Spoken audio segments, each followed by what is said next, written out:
Okay, B'siyata Dishmaya, technically we're starting into another chapter in the Baal Shem Tov, in the gates of the Baal Shem Tov. Yesterday we talked about the endearment of Torah learning and how we have to love our Torah learning. And now we're going to go into another aspect of Torah learning, and that's what is the proper intention when you come to learn Torah? Why do we learn Torah? What's the point of learning Torah in the eyes of the Baal Shem Tov? The intention of a person when learning Torah needs to be to learn how to serve Hashem. Right? What are we're reading the manual in order to apply it. We have to add more of heaven, like we were just talking about, and to attach ourselves to our learning. Because the main goal of learning Torah is Dveikut in Hashem. A deep relationship with God. That's the point of learning. This is the pleasure of pleasures. There's nothing greater than having a deep relationship with Hashem that involves love and reverence together. Nothing greater. Learning with the intention of coming to connect with God in a deep way, that's what's called learning Torah lishma, learning Torah for the sake of Torah. Right? The rabbis tell us, forever a person should learn Torah not for the proper sake, because from learning it from that way, they'll come to learning it from the right way. Meaning, some people, they learn for, let's say a person opens up a kollel. The kollel, you find out that if I show up every day to learn Torah for 4 or 5 hours, I'll get $1,000, $1,500 a month. It exists. Nothing wrong with it. It's praised. But you have to question yourself. Why am I going to learn now? Is it for the $1,500, 1,500 shekel, whatever it is? Or is it to connect to Hashem? So let's say a person is struggling to learn Torah. They don't want to learn. And now opens up a new kollel in their area and they get invited. Here, come receive a salary to learn. The rabbis say, you should always 100% take that salary and go learn for the wrong reasons. Why? From learning for the wrong reason, God willing, you'll come to learn for the right reason. What did I do with my phone? I just have to be conscious of it. Can you pass it? Right. You have to learn it for the right reason, right? So, what is the right reason? Attach yourself to God. So what happens? You get the salary. Okay, it's like a personal trainer. A person hires a personal trainer because they don't know how to work out themselves. After a while, why you keep paying a person? For what? Accountability? The workout's the same workout. After 2 times doing it, you know what you have to do in the gym. So why do you pay the personal trainer? Accountability. Majority of times people are paying a personal trainer for a continued period of time. It's because they need someone to hold them accountable, right? You're supposed to change your workout every 6 weeks. You should, right? But a person could do that, especially now in our generations. You go on ChatGPT, you just change your workout, figure it out. I've been doing this and this, give me a new workout. You don't need the person. Why do you pay the person? Because it's nicer to have someone there with you. We should all be learning Torah in order to connect to God. Sometimes we don't want to do that. We don't think about it. We're not in that mindset. So learn Torah for whatever other reason. But the goal should be, I'm only starting for that reason in order to come to the right reason.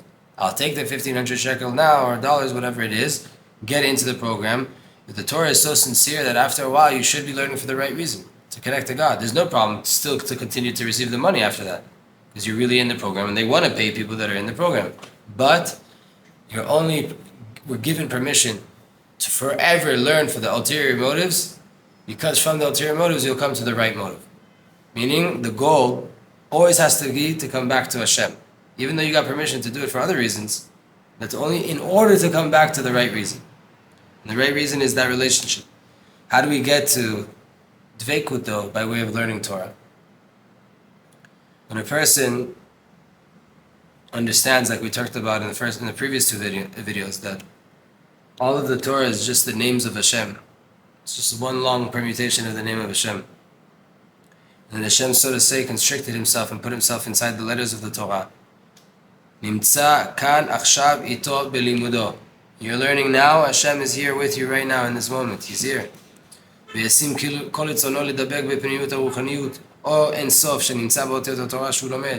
And you put all of your will and all of your might inside the letters that you're learning in order to put your soul inside of there. What's behind those letters? The soul of God. And now you have a relationship. Now you have a connection between the two. When a person learns Torah with life, with vitality, with the desire to connect to Hashem, you're essentially calling out in the name of God. You're calling out to God. And Hashem answers you. And then He brings down on you all of this vitality and all the blessing that you need. And a person can get to a level where you're able to hear the voice of Hashem by way of your Torah learning. Like the Baal Shem Tov students, they admitted to this kind of thing. That they were able to hear certain things. There was revelation just from the fact that they put their all into it and it came back. By way of this Dveikut, this relationship that comes at the outcome of proper learning, you start to now become a vehicle of expression for Hashem in this world. Hashem, so to say, like a driver gets in the car and tells the car where to go and moves the car around, so too God will come into you and start to take over your life and to push you into the right places and to help you avoid the wrong places and to start to lead you on a straight path.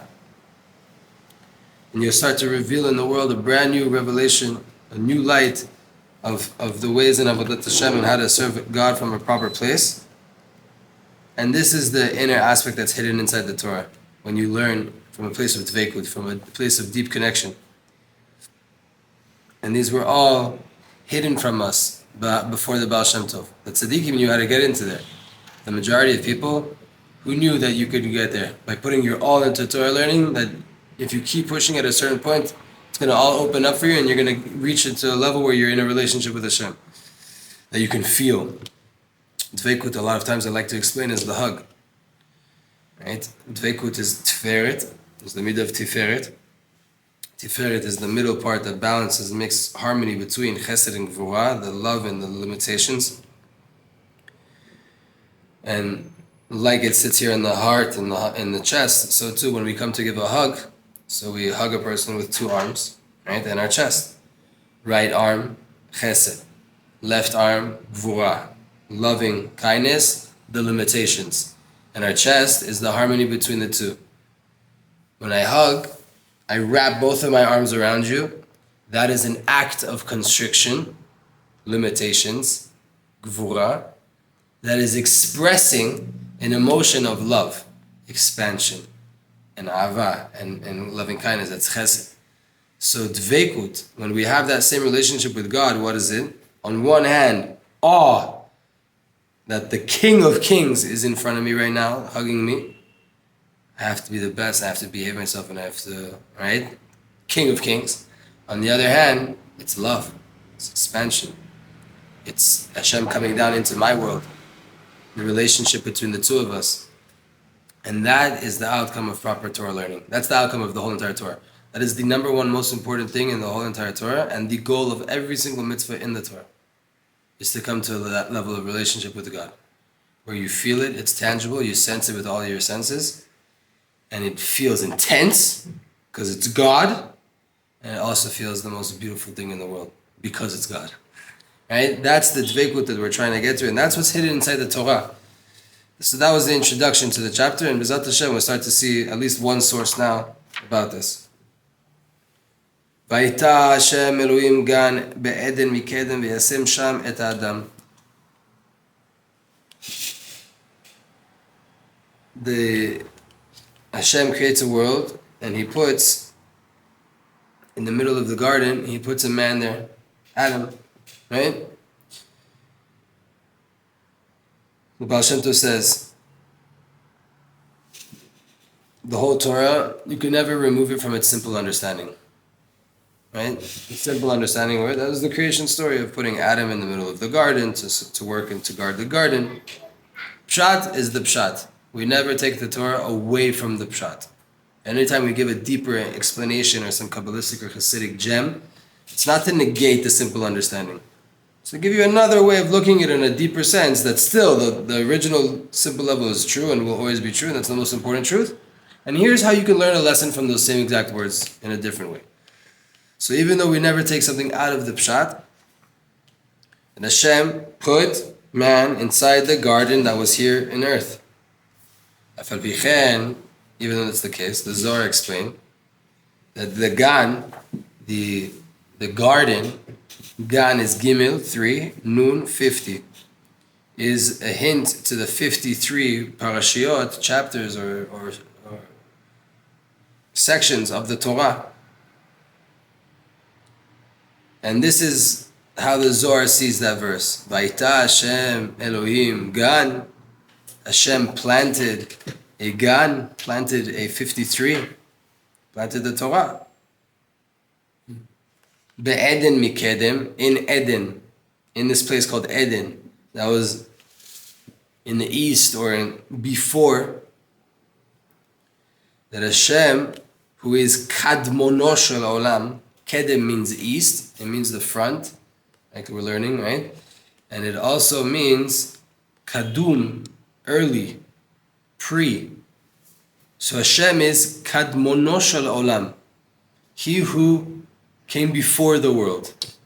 Hayalo Eden, v'ta'anug. Eden means like delight and pleasure. And he enjoyed that this Torah, shekadma la'olam, that came before the world, the Torah, right? It says, HaKadosh Baruch Hu istakla be'oreita ve'bara alma.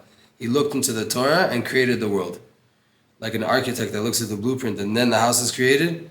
So the blueprint of the world, spiritual and physical worlds, was the Torah. Hashem looked at the Torah and then created the whole entire system. So that Torah came before the world existed. We're not talking about the scroll of the Torah, right? There's a Torah that's the Torah of the heavens. It's way more than what we can limit into, what Moses was able to receive and limit into the scrolls that we read. Like it says in Mishle, V'yeh etzlo amon v'yeh sha'shuim yom yom. It says in Proverbs 8:30, V'yeh etzlo amon, I will be by him a amon is like a artist, a craftsman, right? It's also emunah. V'yeh sha'shuim yom yom, and there will be delights day. Alpayim shana kodem shenivra olam, 2,000 years before the world was created, and he put there the man that he formed, meaning that Kadosh Baruch Hu, Hashem himself, would teach him Torah, le'ovda u'le'shomra. Hashem put him there in the garden, meaning to teach him Torah, to work it and to serve it. La'avda zo mitzvah aseh. To work it, that's the positive commandments that you have to do. And to guard it, that's the negative commandments. And Hashem commanded on this man, saying, meaning Hashem told him and taught him how he should learn and listen to the words of the Torah. Because a person that says the words of Torah, and the person that's listening to it should be able to receive strategies and wisdom and ways of understanding Hashem and how to serve Hashem better. And he hears these words of Torah, and he doesn't want to understand the simple meaning. It would be better. This simple understanding wasn't so good. So then you go away from the learning, and without learning anything of the awe of Hashem. And if you're able to look now at the good and bad, and the Torah complains about this. It says, why was I created if a person comes and reads this and doesn't really learn how to apply it in the world, doesn't go into the world of like knowing what to do? How could it be that you learn a piece of Torah to connect, and the point of learning Torah is to connect to Hashem, and you walk away from the Torah and you don't know how to connect to Hashem? You don't know how to do it more. What was the point of the learning? And the person, Hashem said to the first man, God commanded man and said, Mikol etz hagan, you can eat from all of the fruit of the tree, all of the fruit of the garden. Gan, 53. Meaning from all of these parashot that I'll teach you, you'll be able to eat from. Meaning that you're going to see that it becomes food for your soul. You're able to walk away, right? And your hunger and your thirst is quenched. You're satiated. You came to learn and you left full. That's how it should be when you come to learn Torah. And but from the tree of good and evil, meaning you have to put your dat, you have to put your consciousness. What is the simple meaning? What is the simple meaning that's not good? Eat from this, don't from me that from that, because if you eat from this, you'll die. Meaning you have to always be connected to the tree of life. When you come to learn, how do I connect to God? How do I take these learnings and connect to God? And if it's not that way, then your learning is coming from the tree of death. If it's just for wisdom, if it's just for ulterior motives, and not to become a better person, that's not the right tree to be eating from. God willing, we want to eat from the tree of 53, the tree of the Torah Kedosha that is filled with it, and eat from all of the fruit in the Gan, all of the fruit in the 53. Just walk away with the Torah, from the Torah with something. Walk away with a way to connect to Hashem better.